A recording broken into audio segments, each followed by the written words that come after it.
just need to reassemble.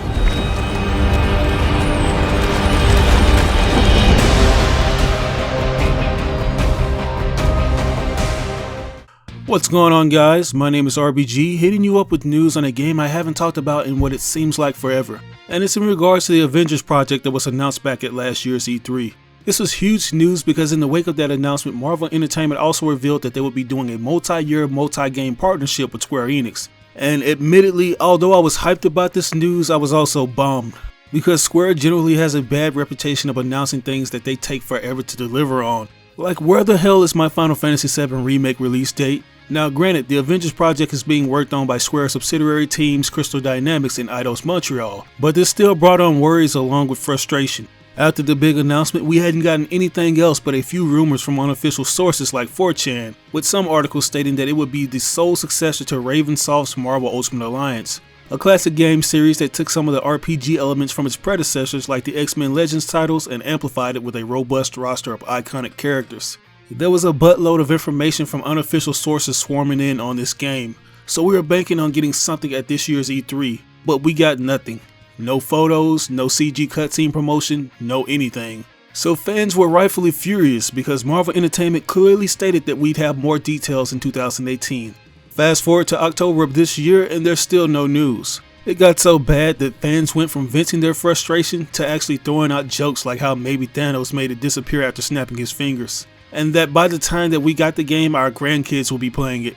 Hell, it's been 3 months since I've uploaded any news on it and the views for the last one weren't that good compared to the ones I uploaded prior. And I think it's due to in part that fans are losing interest along with hope. Now, after we didn't get anything at this year's E3, I chalked it up to being an executive decision by Marvel Entertainment themselves, because they already had a hot title in the form of Spider-Man PS4 getting a lot of promotion. A game that's been getting pushed pretty hard by Sony through various game conferences. It's been shown off at 3 consecutive E3s back to back since 2016, with 2 of them closing out Sony's conference. Plus, Square Enix already had their plate full with other expectations like Kingdom Hearts 3 and a highly anticipated trailer for Final Fantasy VII Remake, which they didn't deliver. So it's understandable that they might not want it to overshadow their current projects. I also think, given its more recent announcement, it's probably in its earliest alpha stage of development. It's important to keep in mind that Spider-Man PS4 was revealed 2 years before it officially released, so it more than likely had been in development for 3 or 4 years prior to that. So if this project is as big as Marvel Entertainment is making it out to be, I'd say they've been developing it for 2 years at the very least. So even though I'm pissed that we haven't gotten any more info in over a year, I'm somewhat at ease because this indicates that the team is taking their time working on it. If that's the case, then the title has the potential to be just as good as Spider-Man PS4, if not better. Because for the longest time, all of the Spidey games have been at the mercy of short deadlines. The same thing can be said about the previous Avengers games like Ultimate Alliance 2. A title that was somewhat good, but was completely devoid of the elements that made earlier entries like Ultimate Alliance 1 and the Legends series great. And I think that's always been the Achilles heel for the Marvel games, constantly being pushed out with no time or attention by companies like Activision. Hopefully the team of Crystal Dynamics and Eidos Montreal have enough time to give us a solid game. It wasn't that long ago that Crystal Dynamics handed over Shadow of the Tomb Raider's development to Eidos Montreal while they tend to another unknown title. So I'm just assuming that they've already been working on the Avengers Project. Now, one of the main things fans have been wondering about is if the project will somehow tie into Marvel's Spider-Man PS4. Given the fact that Marvel Entertainment has been going in a completely different direction with how they want to work with the best game companies, I expect them to be trying something similar to their cinematic counterpart, the MCU. Actually sowing the seed of something small that will over time grow into something very expansive. Now, for months on end, different gaming journalists have been asking Insomniac if their game could be the starting point for the actual Marvel gaming universe, but they've either answered no or they avoid answering the question altogether. And this went on for quite a while. It wasn't until a week after Marvel Spider-Man's release that the lead developer Brian Enterhart started whistling a different tune. During an interview given by Kinda Funny Games, Brian mentioned how there was a lot of pressure on them to get the game right. Which I can say that's fair enough. Anyone can imagine how tough it was to make something that's usually third party into a first party AAA title. But it was what he said in the midst of that expression that raised my eyebrows. Take a look. Marvel's just got to do this. Yeah. And then like a couple years later, they're calling us to do it, and I'm just like, oh my god, like so yeah, it's been awesome. Yeah, it's like, and we knew like Some funny thing that like Marvel and I talked a lot about is this is the Iron Man. This is the one that's going to start it off. Yep. Like this is the one that's going to. I just got chills. We literally talked about it from day one as like, this is the Iron Man. We can't F this thing up because it's a big thing for us. It's a big thing for them. It's a big thing for Sony. The Sony future, yeah. For PlayStation took a big risk. Everybody. So we like every single day we would think it's got to be like Iron Man. It's got to be the Iron Man.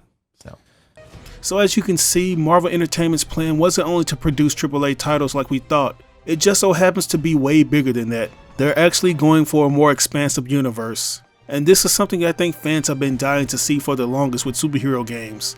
A universe that's constantly expanding with each entry. Now granted, it's gonna be kinda tricky since there are certain things developers have to work on before going in, like specifications on what they can and cannot add in their future games, and making decisions that don't contradict what's already been established in spin-offs. This is something they're gonna most likely have to take into account, but it's all a learning curve that I think they'll get used to as they go on.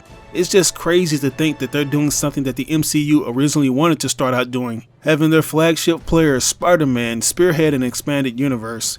Now granted, Marvel Studios was able to take what they had and ultimately become the cinematic powerhouse they are today, but it took a great deal of time to get to where they are. If all of this is true, I'm really hoping this expanded universe does what the MCU managed to do in the long run, which is actually bring lesser known and unpopular characters more mainstream appeal. That's arguably been the X factor for the movies because we're living in a world where C-lister characters like the Black Panther are grossing over $1 billion, while mainstream players like the Spider-Man films have yet to cross that threshold. And since things aren't as complicated as the Marvel TV series and movies, we don't necessarily have to worry about not seeing our favorite heroes share their moments together. So there won't be that much exclusivity or copyrights to any of the characters like they were in yesteryears. This could be huge. Hopefully we get some official news before this year ends. Like, I don't care if it's another CG trailer, just give us something to remind us that this game still exists. But anyways, that's all the news I have for you guys today. I want to know what you think. How do you feel about a potential Marvel gaming universe? And do you think it can be successful as the MCU? Let me know in the comment section below. As always, I ask that you like or dislike the video. It doesn't have to be a thumbs up, it can be a thumbs down. Any feedback is good feedback and will only help me improve on future content. But if you really enjoyed the video, it would help me out tremendously if you shared it on social media outlets with all your friends and followers. But anyways, this was your boy RBG signing out on another video. I will catch you guys later. Peace out.